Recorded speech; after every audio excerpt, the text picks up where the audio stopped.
Antigamente, tínhamos a verdade jurídica como premissa da paternidade. Depois, passamos para a verdade biológica, e agora, estudiosos do direito e a própria exigência para atingir o princípio da dignidade humana faz-nos partir para a defesa da paternidade socioafetiva, mas sem desprezar as demais. Hoje, temos por bem dar valor ao sentimento, à afeição, ao amor, à verdadeira paternidade. Não sobrepujar a origem biológica do filho e desmistificar a supremacia da consanguinidade, visto que a família afetiva foi constitucionalmente reconhecida, e não há motivos para os operários do direito, que se rotulam como biologistas e se oporem à resistência à filiação biológica. Essa é a nossa realidade. A filiação socioafetiva é compreendida como uma relação jurídica de afeto com o filho, de criação, como naqueles casos que, mesmo sem nenhum vínculo biológico, os pais criam uma criança por mera opção, valendo-lhe de todo o amor, de todo o cuidado, de ternura, enfim, uma família perfeita. Então, seguindo o que a colega Júlia acabou de falar, entramos agora no slide de número 4, que trata da paternidade biológica. A paternidade biológica nada mais é do que laços consanguíneos, ou seja, o pai biológico é aquele que gera a criança e não necessariamente aquele que constrói um vínculo e estabelece afeto. A doutrina elenca 3 requisitos para o estabelecimento da posse do estado de filiação, quais sejam nome, tratamento e fama. Entre elas, apenas o primeiro é facultativo, haja vista que a socioafetividade poderá ocorrer mesmo sem alteração de nome ou mesmo que a pessoa seja conhecida como sobrenome da família que criou como filho de posse. O tratamento, enquanto segunda característica para o estabelecimento da posse do estado de filho, prescinde de alguns requisitos. Pessoas que se comportam como pai e mãe e outra pessoa que se comporta como filho, convivência familiar, estabilidade no relacionamento e afetividade. Primeiro, fama é elencado como requisito para a associatividade em razão da necessidade que as pessoas convivem como núcleo familiar possam reconhecer o vínculo existente e recíproco de carinho e cuidado. A posse de estado de filho pode constituir paternidade e maternidade, e declaração do vínculo socioafetivo gera todos os efeitos que quaisquer outros modos de submissão ao poder familiar. Relações de parentesco com parentes dos pais afetivos, guarda, direito de convivência familiar, prestação de alimentos, direitos sucessórios e revogabilidade da paternidade ou da maternidade. Do reconhecimento jurídico da filiação socioafetiva decorrem todos os direitos e deveres inerentes à autoridade parental. A ação de reconhecimento de filiação socioafetiva, ainda que nova no ordenamento jurídico, tem respaldo nos princípios de solidariedade, dignidade da pessoa humana e no melhor interesse da criança, visto que, fundada na posse do estado de filho, refletindo na convivência familiar, prioriza o vínculo sociológico e psicológico existente entre o pai, sendo ele genitor ou não, e de seu filho.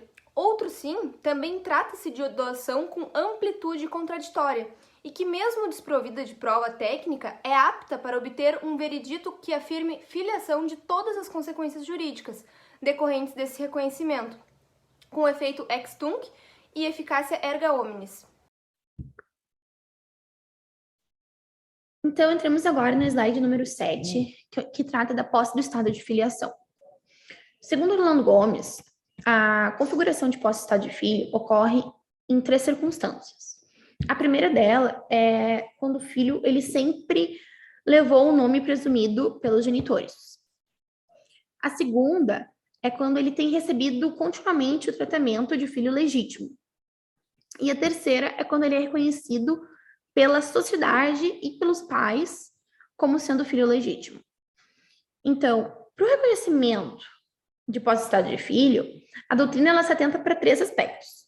O primeiro dele é o tractatus, que é quando o filho ele é tratado como tal, criado e apresentado como sendo filho legítimo.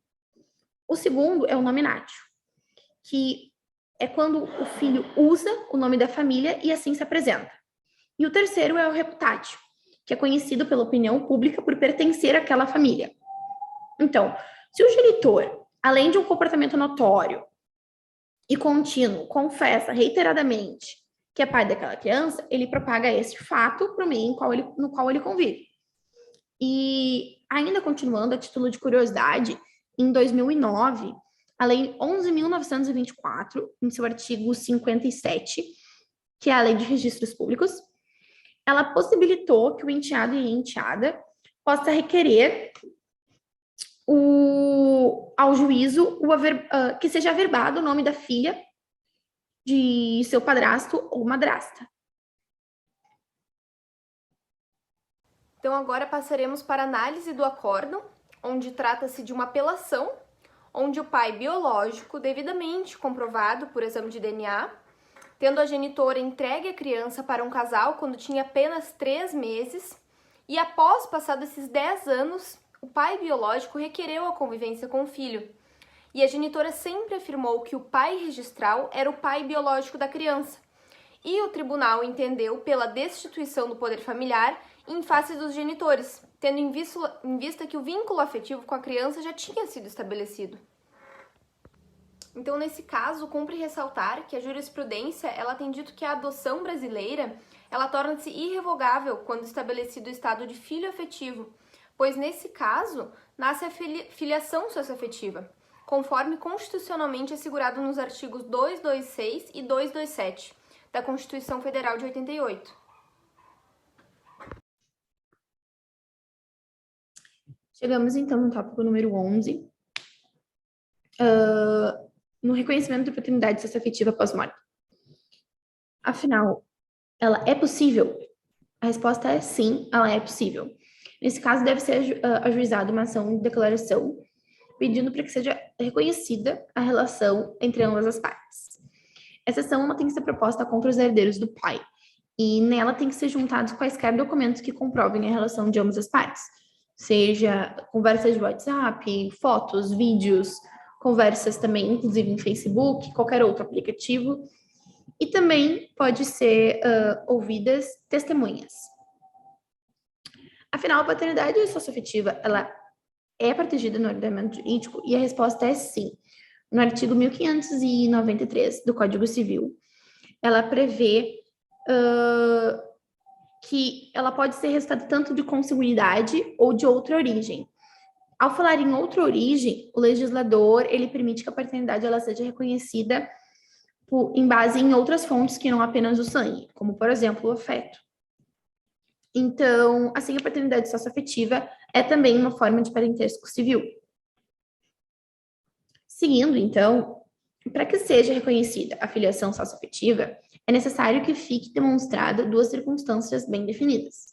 A primeira delas é a vontade clara e inequívoca do apontado pai. E a segunda é a posse do estado de filiação, que a gente já tinha citado ali anteriormente.